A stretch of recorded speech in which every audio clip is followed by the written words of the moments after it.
Waiting out that last 30 seconds, and they Fnatic are patiently waiting.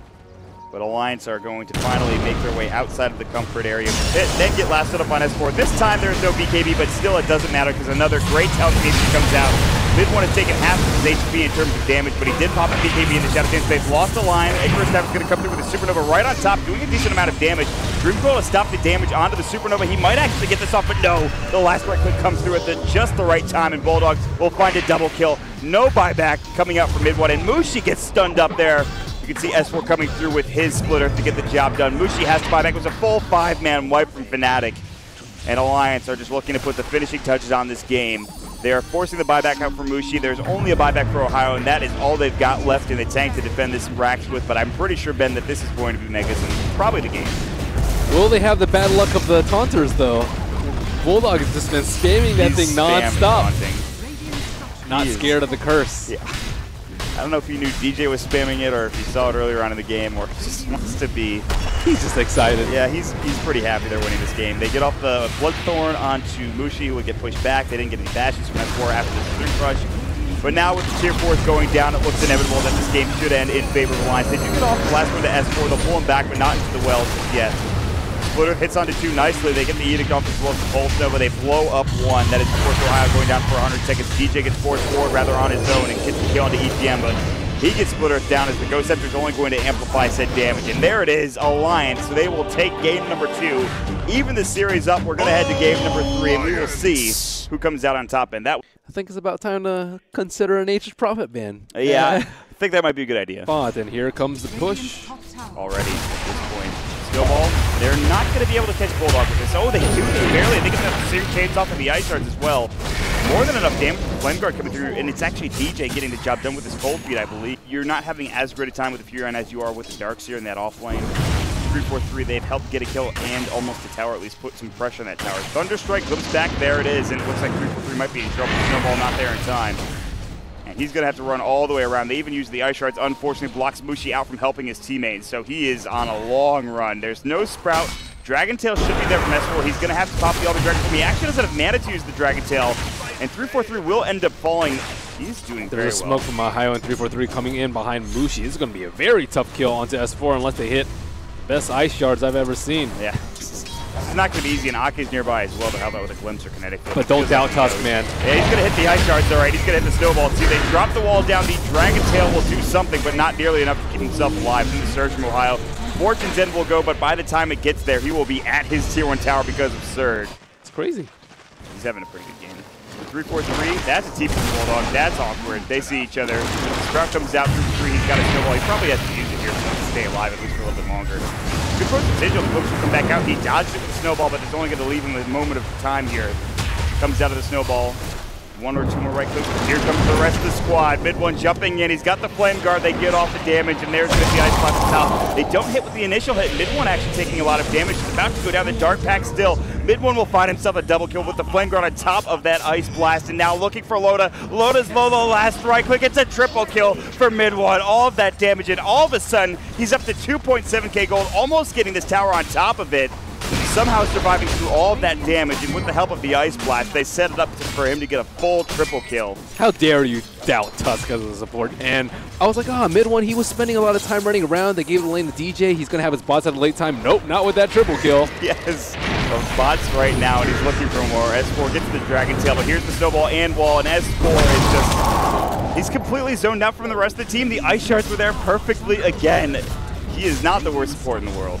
In fact, he seems to be doing very well. And 3-4-3 continues to style upon Alliance and whoever he plays against. Well, level 6 up on Ake. Maybe he can turn things around with a big Static Storm. And they need it. Their smoke is going to come out, though. Instead of turning things around, he's going to do one cut out. Good kinetic field, but it's not going to save his life as he gets Searing Chained up and then Cold Feeted on top of that with the Flame Guard. If the Ember Spirit is not elusive. Theoretically, he could dodge it with Sleight of Fist. He can just use Remnant to be invulnerable, so he can't even get targeted a lot of time. Another nice initiation. Ice Shards, ice everywhere, but here comes the fire. The Ember Spirit, Mid-1 jumping in. They get off the Purifying Flames. Walls there, but no vacuum to combo up, and S4. Good false promise, but he's going to try to TP out. Searing Chains will cancel that, and S4 is just like, I am dead again. I think that is his 4th death of the game. I might be wrong about that. They literally beat on him until the Purifying Flames. Nature's Prophet eats up a ton of space and a ton of camps, and Ake trying to protect his jungle. Mid one dodges. Oh my god. The sleight of fist dodge. Yeah, because of the Static Storm, but there is potential for outplay as we just saw. And now there is going to be the Snowball coming through to save himself. They even get the Ice Blast on a couple of other heroes. The Fortune's End will go, albeit a bit late. Now EGM getting focused down, but mid one is now forced to not attack. He's been base edict. However, he still will get chased down. The Mystic Snake and Flame Guard. Look how useless the Oracle seems versus the Ember Spirit. He didn't even have Flame Guard up, trying to set up good vision around that area. Comes back. Do they really want to go for the Static Storm? Comes back into it. Yeah, but the Ice Blast on top of Ake. He should probably turn this too. Although there are a lot of heroes here now. But here comes the Snowball.